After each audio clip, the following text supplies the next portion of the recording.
तो हेलो, नमस्कार, आदाब, सत श्री अकाल। Welcome you all to another happening episode of our show, जिसको हम कहते हैं द परी शो, जिसमें हम आपको बताते हैं आपके देश की बात, आपके काम की बात, आपके मतलब से जुड़ी सभी बातें जो जानना आपके लिए बहुत बहुत बहुत आवश्यक है।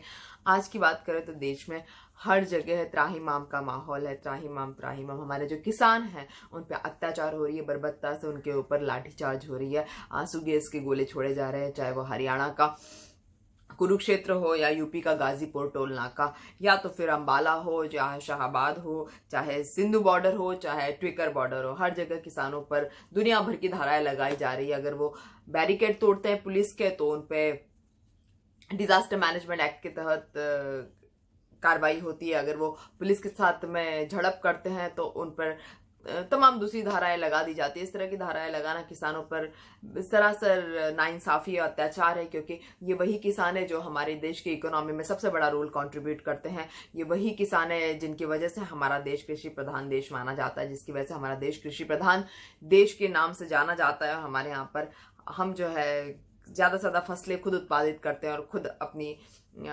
फसलों का ऑर्गेनिक लुफ्त उठाकर हम एक हर्बल या आयुर्वेदिक देश के रूप में जाने जाते हैं। तो क्या इस तरह से केंद्र सरकार का किसानों की गुहार ना सुनना, किसानों से बिना विचार विमर्श करे, विचार विमर्श परामर्श किए एक तरह से 3 अध्यादेश लगातार खटाखट एक के बाद एक जारी कर दिए गए, और तो और उस पर राष्ट्रपति कोविंद साहब के हस्ताक्षर फौरन लेके उनको कानून बना दिया गया। किसान सिर्फ ये गुहार लगाते रह गए, ये दरख्वास्त करते रह गए सरकार से, ये अपील करते रह गए सरकार से कि कम से कम सरकार एक एमएसपी का क्लॉज उसमें जोड़ दे। मिनिमम सपोर्ट प्राइस जो है किसानों को मिलनी चाहिए, जिस पर मोदी जी ने लंबा चौड़ा भाषण उनको टिका दिया।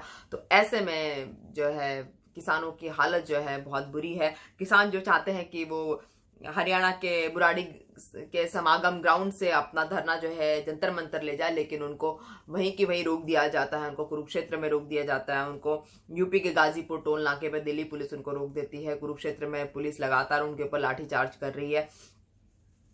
तो लगातार किसानों के जो आंदोलन है उनको बर्बरता के साथ में पुलिस मार पिटाई कर रही है, या तो किसानों के साथ, या तो सरकार उनका अनदेखा कर रही है, या तो अगर उनको बुलाया जा रहा है कृषि मंत्रालय में तो कोई भी उनको अथॉरिटी अटेंड नहीं कर रहा है। इस तरह से किसानों को जो है कंप्लीटली ओवरलुक कर दिया गया है, जिस पर हरियाणा के जो मुख्यमंत्री मनोहर लाल खट्टर, उन्होंने कहा है कि ये जो सारी षड्यंत्र है, जो आंदोलन है किसानों का, ये पंजाब के मुख्यमंत्री कांग्रेस के नेता कैप्टन अमरिंदर सिंह के द्वारा किया जा रहा है। कैप्टन अमरिंदर सिंह का जो कार्यालय है वो किसानों के आंदोलन का केंद्र है। कैप्टन अमरिंदर सिंह इस पूरे आंदोलन का नेतृत्व कर रहे हैं। तो इस तरह से मनोहर लाल खट्टर जी कह रहे हैं, और उल्टा ये भी कह रहे हैं वो कि मैं हरियाणा की पुलिस का धन्यवाद करता हूं कि उन्होंने इतना संयम बरता। ये वही पुलिस है हरियाणा की कुरुक्षेत्र की जो किसानों पर लाठीचार्ज करी, जो किसानों पर अश्रु गैस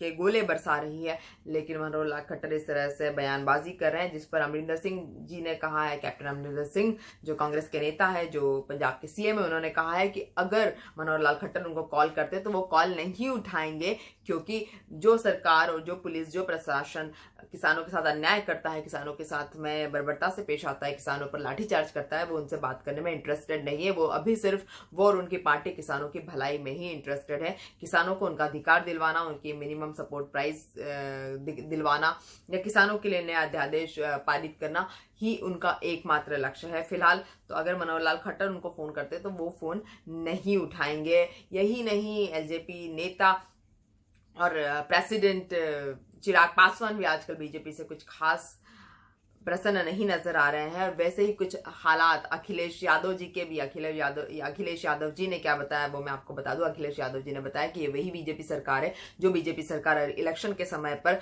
वोट मांग मांग कर जो है वो किसानों को कहती है कि आप हमें वोट दीजिए, हम आपके कर्ज माफ कर देंगे, आपकी आय बढ़ा देंगे। कर्ज माफ करना, आय बढ़ाना तो दूर, ये वही सरकार है जो किसानों पर लगातार अन्याय कर रही है। और हम सबको पता है, पूरे देश ने देखा, पूरी दुनिया ने देखा है कि भारत जैसे कृषि प्रधान देश में किसानों के साथ में कितनी बर्बरता से और कितनी बेरुखी के साथ में व्यवहार हो रहा है पिछले बीते 2 महीनों में। आप इसका देख सकते हो उदाहरण कि कैसे पूरे देश में किसानों के आंदोलन हो रहे हैं।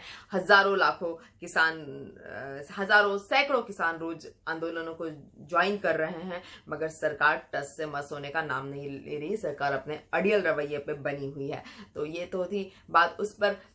चिराग पासवान अपने अलग ही राजनीतिक अंदाज में सामने आ रहे। चिराग पासवान ने बताया है कि इस बार वो कह रहे हैं, अपने विधायकों को लेटर लिखते हुए कह रहे हैं कि इस बार हो सकता है कि विधानसभा चुनाव 2025 से पहले हो जाए, और उनकी पार्टी के विधायकों को तैयारी में जुट जाना चाहिए। अभी से ही 243 विधानसभा सीटों पर चुनाव लड़ने के लिए 243 विधानसभा चुनाव, मतलब सारी जो बिहार की विधानसभा चुनाव की सीटें हैं, सब पर जो है चिराग पासवान अपने प्रत्याशी उतारना चाहते हैं। मतलब चिराग पासवान जो है अब बीजेपी के साथ में मिलकर कोई चुनाव नहीं लड़ना चाहते, इसीलिए अभी से ही वो अपने विधायकों को चुनाव लड़ने के लिए वो प्रिपरेशन करने का एक सिग्नल दे रहे हैं। और चिराग पासवान लगता है कि जो अभी तक मोदी जी के हनुमान कहे जाते थे, मोदी जी जिनके दिल में बसते थे, अब शायद मोदी जी से नाराज हो गए इलेक्शंस के बाद में। ऐसा लगता है कि बिहार इलेक्शंस के बाद में जब रिजल्ट्स आए तो उसके बाद में चिराग पासवान खासे नाराज बीजेपी के साथ नजर आ रहे हैं, और चिराग पासवान